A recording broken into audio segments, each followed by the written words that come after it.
so Cheryl will be introducing the speakers, and so Cheryl, would you like to come up now?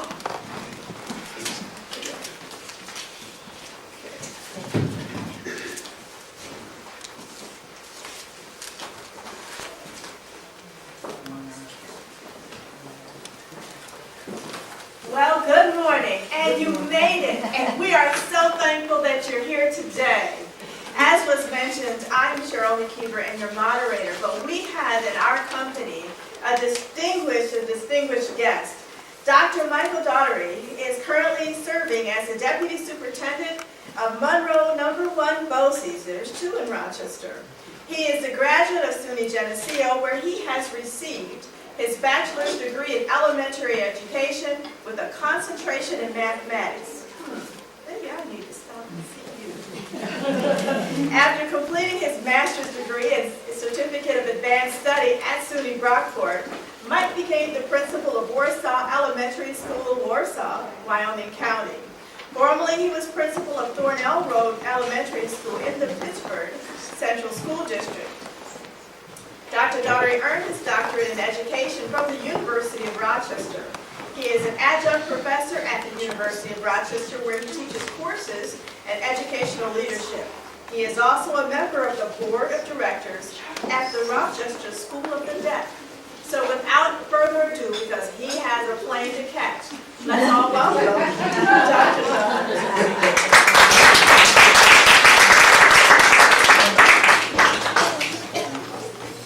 Cheryl. Thank you everybody for having me, I appreciate it, and for letting me go first too.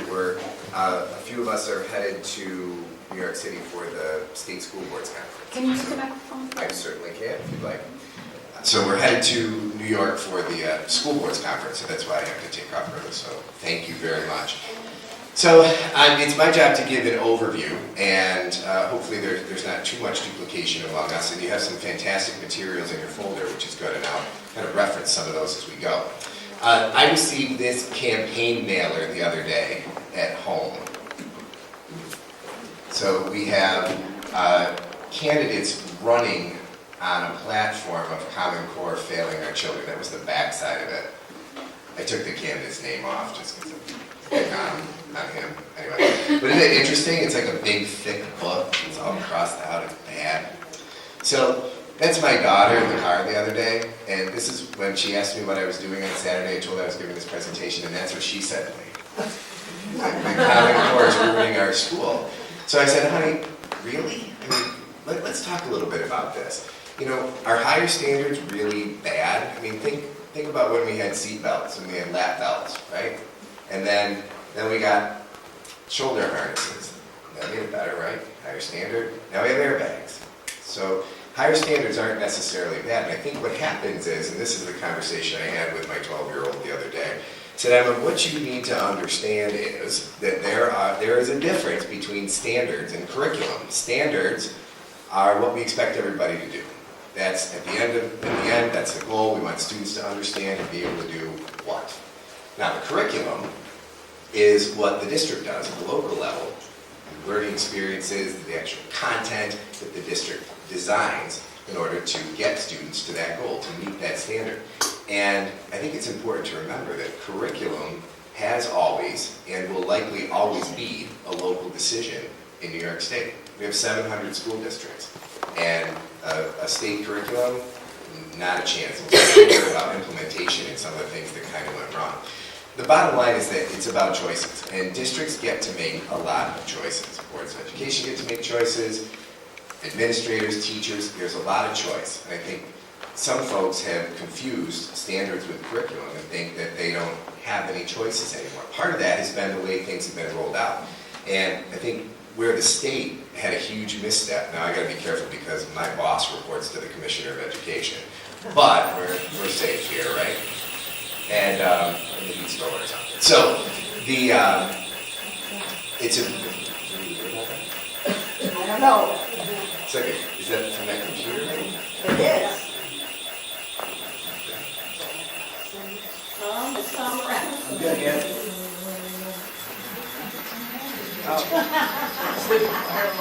Yeah, me too.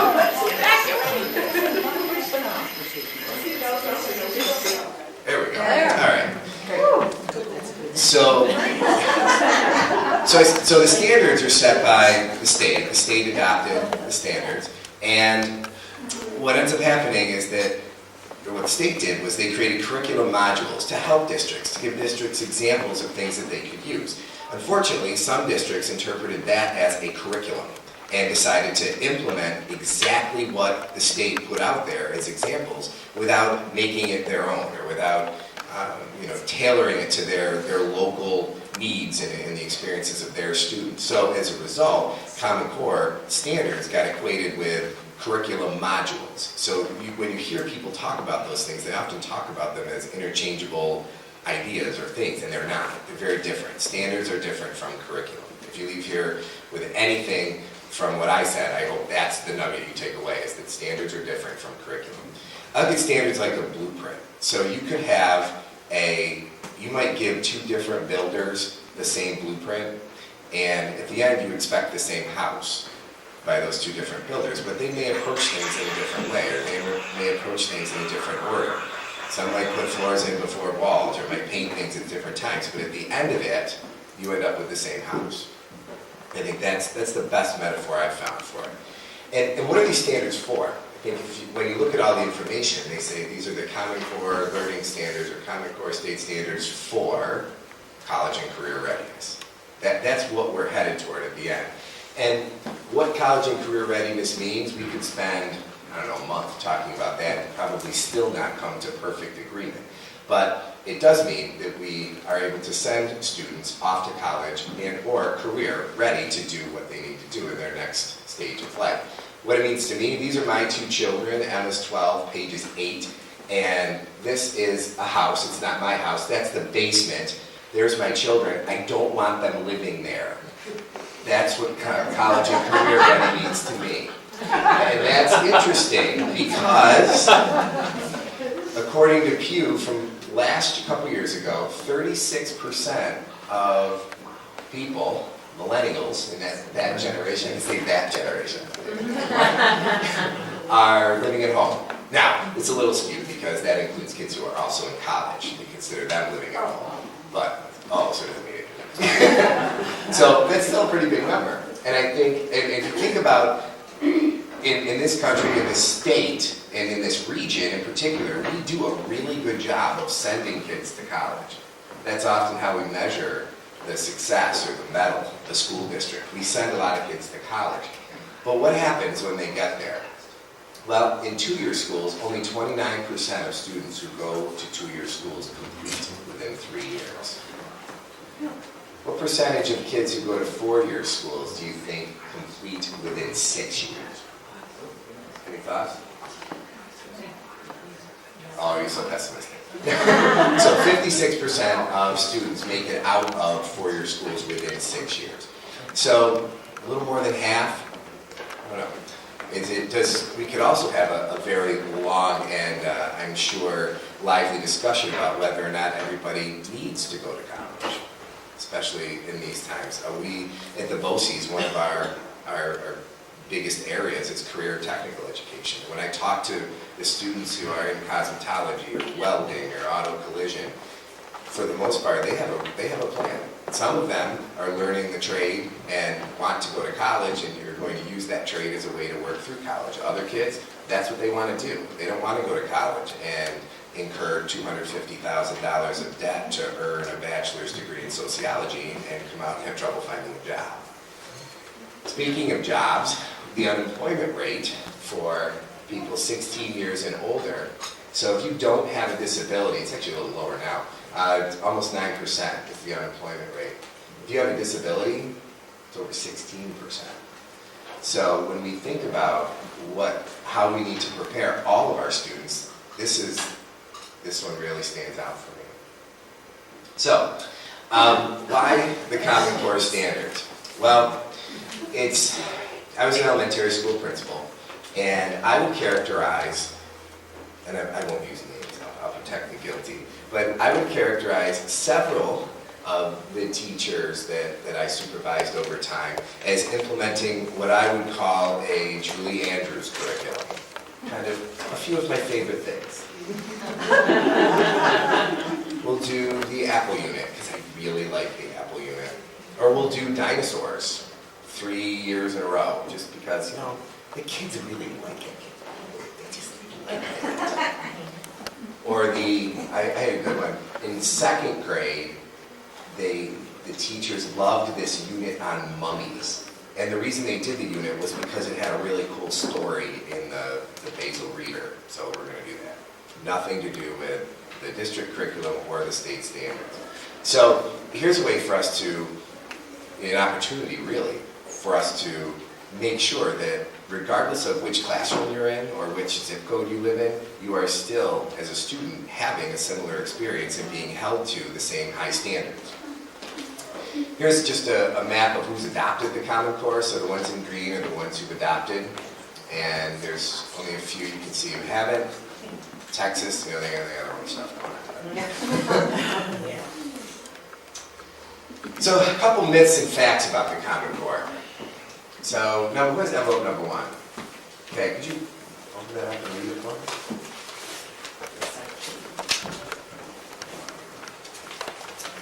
Mike, Yes.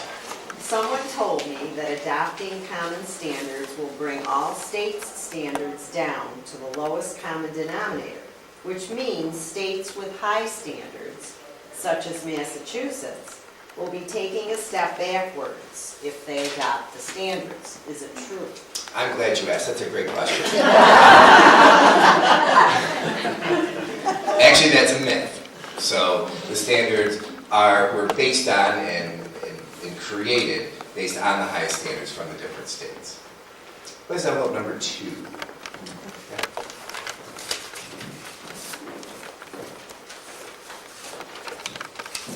Mike, I heard that the standards are not internationally benchmarked. Is that a myth? Great questions. Fantastic. That is not true. That is a myth. And part of the impetus for creating the standards was looking at the performance of students in the United States and students in other countries, and then also using our data on the National Assessment of Education and Progress, the NAEP. So yes, they are internationally benchmarked. How about number 3? Mike, I saw in the paper that the standards only include skills and do not address the importance of content knowledge. Karen, great question.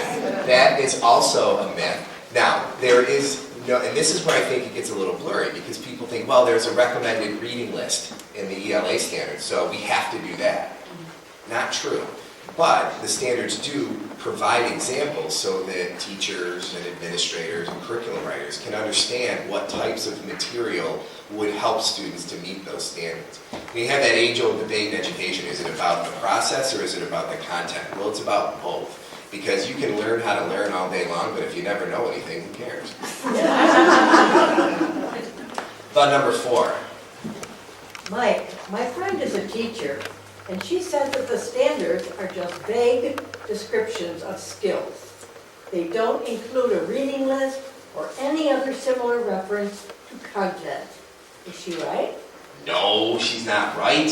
That's another myth. So if you look on the state website, and you've got multiple references to it, engagenewyork.org, you can look at and read the standards, and you'll notice that in the appendices they have many different lists of books, materials, and examples of things that will help students, if teachers use them, to meet the higher standards. All right, number 5. Number 5, Mike, Yes. is it true that standards require students to learn algebra in 8th grade?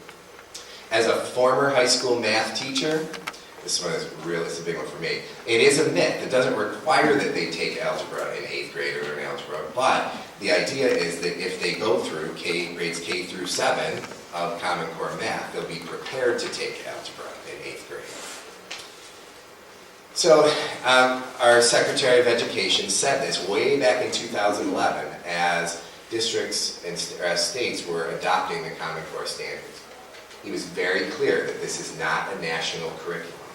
And I think that's one of the messages that's been lost, particularly with people who are running for office and sending campaign mailers to my house. So, but here's the problem. Nobody likes to change. I mentioned the Julie Andrews curriculum before. A lot of folks, if you, and I'm a teacher, so I put myself in this category so I feel comfortable saying it. If you think about the people who become teachers, we are teacher pleasers. We want to do the right things. We want to get the right answers. We probably went into education because we liked school and we're good at it. And we also like to do our own thing. I used to call it hide and teach. So you go in that room, close the door, don't mess with my stuff. I want to do my Apple unit. I want to teach this the way I want to teach it. It's a very personal thing for people. And I think the Common Core and the new standards, and then as a result, districts working on their curriculum have moved people's cheese a little bit. And that's uncomfortable. I gave you this handout. This has a description of the different shifts in both math and ELA. And I thought as an overview it might be helpful just to kind of go over those for you quickly. One of the big things hopefully you've heard about is this idea of, in ELA especially, reading more informational text, so less fiction. They've done studies over time of the amount of fiction reading that students do in the elementary school, and characteristically or historically it's been heavily weighted toward fiction versus nonfiction. When we think about what we require people to do in life, we read fiction for pleasure, we read nonfiction to do our jobs. So, and then also promoting literacy in the other disciplines. Reading in the content areas is very important because you can't just learn to read and read to learn in that one class that you take called reading or English language arts. It needs to be across disciplines. And text complexity is important, and I have a slide in a couple minutes and I'm going to show you why text complexity is such a big deal. Also text-dependent questions. So asking students to provide answers to questions based on what's in the text, not just based on what they think.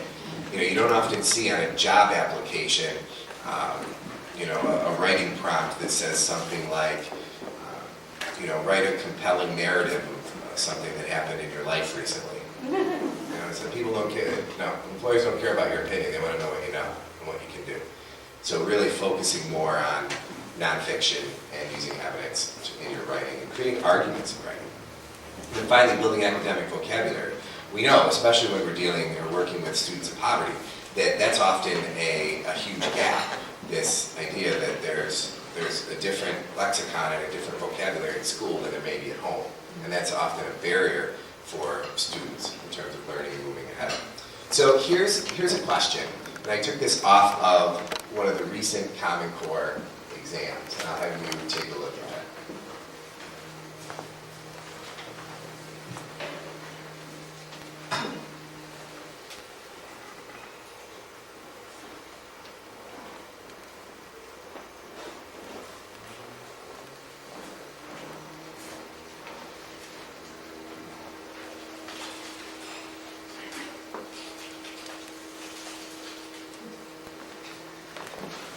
Suspended. So this answer actually got all the points. It's got all 3 points. What grade level do you think this was? It was 5th grade. So, and that question is a pretty meaty question. We're not asking them to tell, what color was the house in the story. You have to think. You have to go back. The kid has to go back to the text. They have to quote it. They have to draw details out of it. There's a lot going on in that question. So, in terms of reading and being able to read, this is some work done by Bill Daggett, and I actually added a little bit to it. But they measured the lexile levels of different reading material in different disciplines, different areas. So high school literature, that's kind of the range that we expect. And, without getting into what lexiles are, it'll help just to kind of see the relative complexity of different texts. So that's where high school literature is. College literature, right, you expect a little bit higher. When you think about high school textbooks, they're higher than literature, more technical. I think math textbooks, biology textbooks, things like that. And college textbooks, also you would expect to be higher. Now, the military, that's the range that the military requires. So we're looking at sort of mid-range of the college textbooks. Personal use, a wider range. So that could be manuals to how to work a coffee maker or fiction that you might read, things like that. Entry-level occupations, good, and the SAT, ACT. So what's interesting is that we're letting kids out of high school and they're not reading necessarily material in high school at the level that they're going to be expected to read and understand when they get out. So that was the issue. So in our old standards, our 2005 standards, they looked at the different grade level spans of where the Lexile levels were of the reading material. So, college and career ready. So based on our 2005 standards, we were requiring kids to read no higher than this point in the Lexile levels, and look at where we're expecting them to function as adults. So what would you expect happens with the Common Core standards? It's going up, right? So some of these jumps are big. Look at that. We used to expect 4th and 5th graders to read in this range. Now it's up here. It's a changing expectation. 6th through 8, same thing. 9, 10, look at that. You're a 9th or 10th grader, way up. Now we're expecting 9th and 10th graders in some cases to read at a higher level than 11th and 12th graders before. And then college and career. So I think you can look at this graph in a couple of ways. I think sometimes it's a little stark to look at it and see the changes that we're requiring. But I think it also helps because we're not doing our kids a service if we're not requiring and expecting them to function at a level when they get out of high school that's commensurate with what they need to do as adults. Yeah, 4 through 5, those are some of the big ones. All right, so let's talk about math for a second. So here, there's 6 major shifts in math, and as a former math teacher, I'm a big fan of these. Focusing the curriculum more. I remember when I started teaching, and even when I was in school, you could take a 6th grade, 7th grade, and 8th grade math textbook and lay them out, and but for the color of the cover, you might not know which grade they were. So we had this idea of spiraling. Well, if the kid doesn't get it this year, it's okay, we'll do it again next year. So they were seeing the same content year after year after year, mile wide, inch deep. And now, you can tell based on these shifts that we're looking for that deeper understanding of math. And which means necessarily, if you're going to go deeper, you have to do fewer things. That's where the focus comes in. There's more coherence between and among the grade levels. And we're also expecting fluency. And this has often been the argument about new math. Well, they're just learning problem solving or whatever, but they don't know their facts. Well, not true. And there's a much more of a focus on fluency in the new standards, because I remember teaching high school algebra, and I had kids who hadn't learned their facts. And if you don't know off the top of your head, 4 times 3 is 12, when you get to 4x times 3x, you got a problem. Forget it. Because now I'm getting caught up in the arithmetic, forget the concept. So here's an example of a math problem. Let you read that.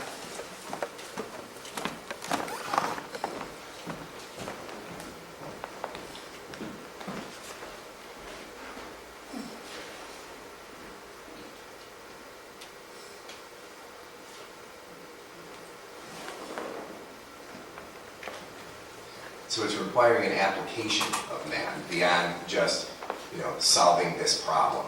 It's creating it. That's from grade 7. So I remember teaching high school. I had high school kids who would have struggled with this. So there's Mrs. Hodge. She was my high school math teacher. Love Mrs. Hodge. She's retired now. I do have permission to use her picture. So Mrs. Hodge would always say, "Fractions are your friend," and she was ahead of her time.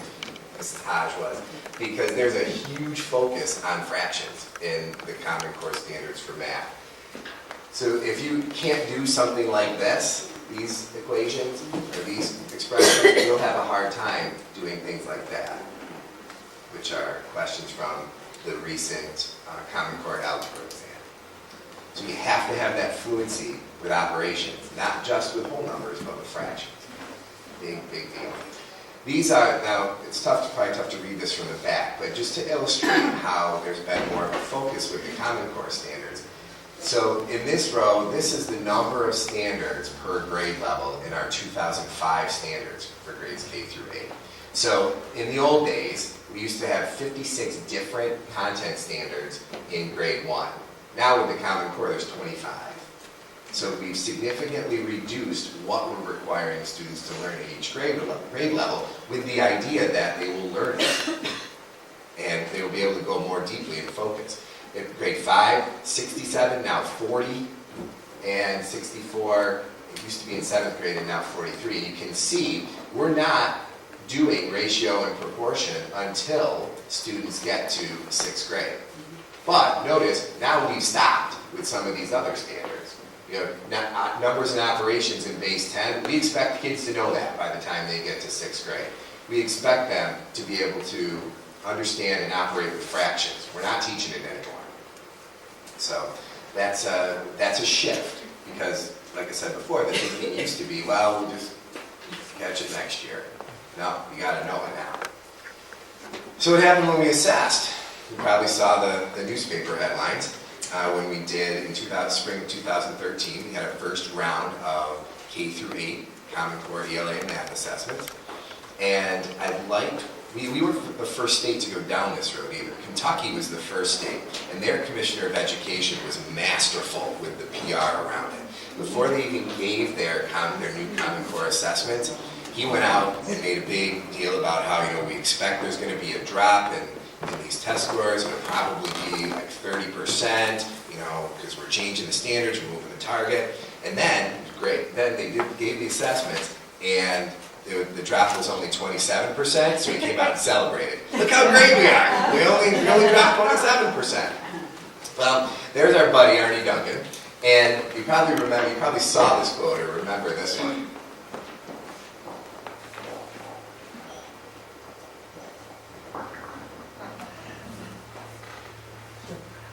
Remember that? He took a beating for that one, and probably rightfully so. But if you unpack that a little bit, that's kind of what's going on, where all of a sudden now we're holding kids to a higher standard, and you know you can't trade on your affluence as much as you could before.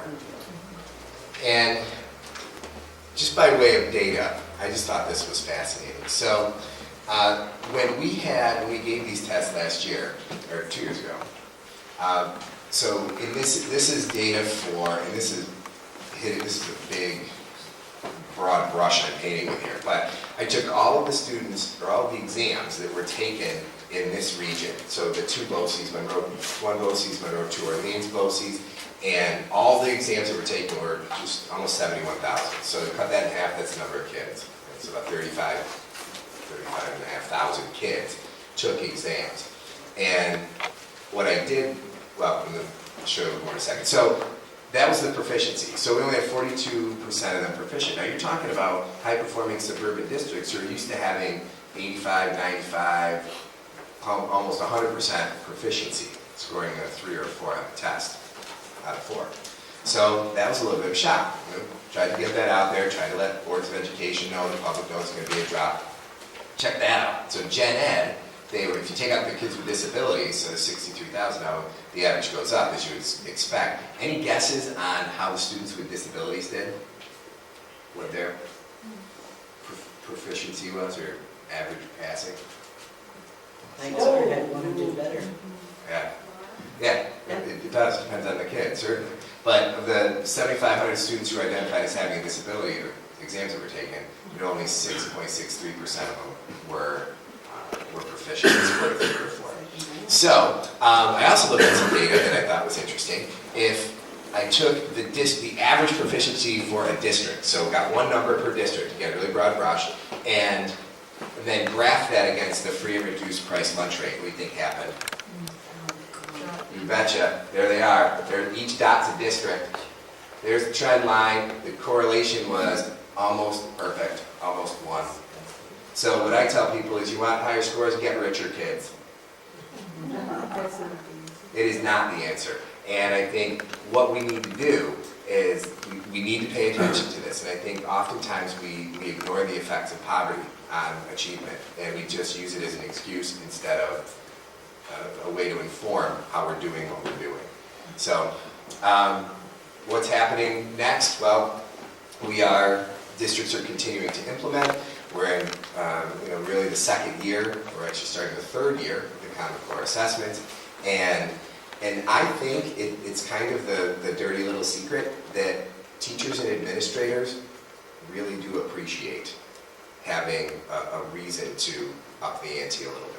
And when you ask folks, they might not admit it in public because it's, it's nice to beat on the Common Core and it's nice to beat on the state education department. But in a lot of places, this has been the impetus. This has been the lever to implement some very serious and significant school change, which without it, you might not have had it. Sometimes it's nice to be able to blame the folks in charge and say, hey, we got to do this. We have to realign our curriculum to these standards. No, we don't have time for the Apple unit in every grade, K through 3. We really have to beat on the apples. I shouldn't do that, but it has really helped folks move forward, I think, a lot faster than they might have without this external motivation. So, more information is on engageNewYork.org. I mentioned the appendices before. They have some examples of performance tasks, and now the state is releasing more and more items from those Common Core aligned K through, or 3 through 8 ELA and math assessments, so you can see exactly what we're asking kids to do. And there's a couple additional resources which I think you have in there. PARC is interesting. That's the online testing. That is coming. We will have some kind of online testing in New York, whether it's through PARC or through the state education department, but it is coming. And then I think that's it. My daughter passed out on the couch. Any questions for me, or are we just swapping, or how are we doing? Yeah. Yeah, I have a few questions. So I have a math background, okay? And I'm really, really concerned about what I see in the city schools, where there are kids that I work with at the 9th and 10th, 11th grade levels that have just been passed on with Fs. And yet, my concern is, why are we continuing to still teach a class of 20 to 30 kids the exact same curriculum, when so many of these kids are sitting there very discouraged, very lost, because they don't have the background, because they kept getting passed on with Fs. So it doesn't seem to me that we should keep continuing such ineffective strategies for trying to work with these kids. What are there ideas for maybe doing more of a kind of mastery type of learning? Khan Academy certainly wants to be the universal approach for learning. But we're not going to get anywhere with these kids in their math learning this way. Right. If you always do what you've always done, you'll always get what you've always got, right? Yeah. And I think one of the things too is that the shift in the standards and hopefully the resulting realignment of the curriculum will give teachers permission and the ability to not feel like they have to teach every single concept every single year. So with fewer things to teach, the idea would be that you can teach them in a better, more deep way and expect that by the end of the year the students will have mastered it because there are fewer topics and fewer content.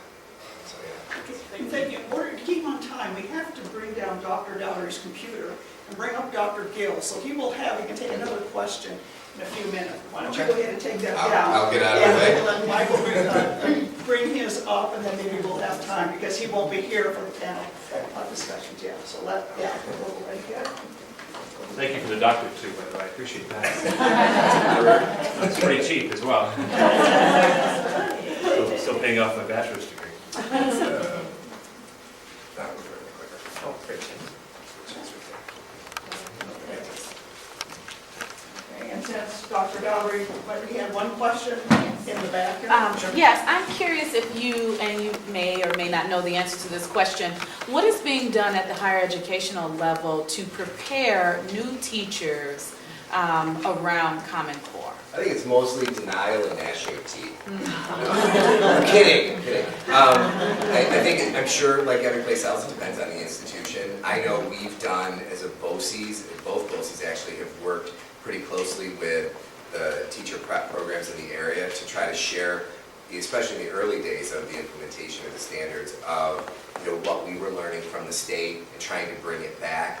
I know when we had those statewide trainings, in a lot of times there were representatives of higher ed there as part of it. But like anything else, I mean, folks who are teaching in higher ed programs are teachers, and for the most part, and they're resistant to change. You think it's tough to turn the battleship in K-12 education, try to mess with higher ed. And, this is what I teach, this is academic freedom. So it can be tough. So I think, like I said, I think it varies program to program, but I think they recognize that they have to do something. And they have to exit kids who are better prepared, because we know the job market is tough for teachers. I really think you are. Wait, Karen, let's get someone else. Excuse me. It seems to me that there's an element, as I've observed the press and media coverage of this, there's an element that isn't considered, and that is the role of leadership. How do school-based administrators go about getting support for their own leadership style? That's a great question. And part of it, I think that's where a lot of the fumbling has occurred at the leadership level. Because there were some districts who said, well, the state has these curriculum modules, I'm going to run them all off, put them in binders, and when my teachers show up the day before school, I'm going to hand it to them and say, teach this. Okay, right, that's leadership, right? So that's part of the problem. That's part of the reason why there's been so much resistance to the Common Core, because teachers have either been told or perceive that they have to read from a script. And you've heard that kind of stuff going on. And nobody in their right mind would implement an instructional change that way. So I think now that we're a little bit more into it, I think if you talk to building leaders, I think they're appreciative of having this kind of external motivation to change things. But in the beginning, it's hard. Are the different learning styles of students recognized, and how are they addressed? Great question. I don't know that they're addressed explicitly in the standard, but those are the decisions you're making locally as a district at the building and classroom level. If I need to, the question I always want teachers to be able to ask when I'm evaluating, or answer when I evaluate them is, why is it this content for these students taught in this way right now? So those are classroom and building level decisions. We know where the standard is. We have a curriculum that we need to implement based on what our district has decided. Now I, as the teacher, have to wrap the pedagogy around that and have get the students there. Yeah, can't blame Common Core. Heidi? I think my question is going to be later on. Two questions. How do you include multicultural education in Common Core standard? Right now, no. And the other question is, how do you integrate life skill sets in Common Core? And I imagine probably the folks who are up after me are going to touch on that as they get into how things are being implemented.